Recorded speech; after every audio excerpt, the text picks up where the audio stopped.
Welcome to the Learning Pines YouTube. We hope this video helps. You start by confirming requirements, Android 12 or newer or a compatible ROM. Once done, install the Dynamic Island package, Magisk module or Play Store app. This is the engine. Next, enable developer options and give the app overlay, notifications, and accessibility rights so it can read and display system events. Make sure to accept each permission immediately. Otherwise, the feature cannot hook into incoming alerts. This early setup prevents permission errors later and readies your phone for configuration. Once permissions are granted, open the app and pick a template, shape, size, position, and animation speed so the island matches your UI.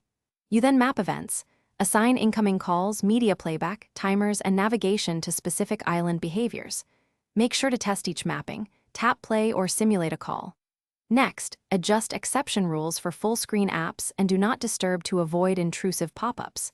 These choices affect battery and performance, so tweak animation smoothness and update frequency if needed. You finish by testing with real events. Place a call, play music, start a timer, and verify the island reacts and accepts taps. If something fails, open the app logs or developer options to inspect errors.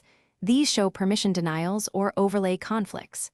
Make sure to reboot after changes. Many modules need a restart. If problems persist, revoke and regrant permissions, then reinstall the module or app. One key troubleshooting tip: reboot and toggle accessibility and overlay permissions. This resolves most missed event issues. Thanks for watching. Consider subscribing if we helped you.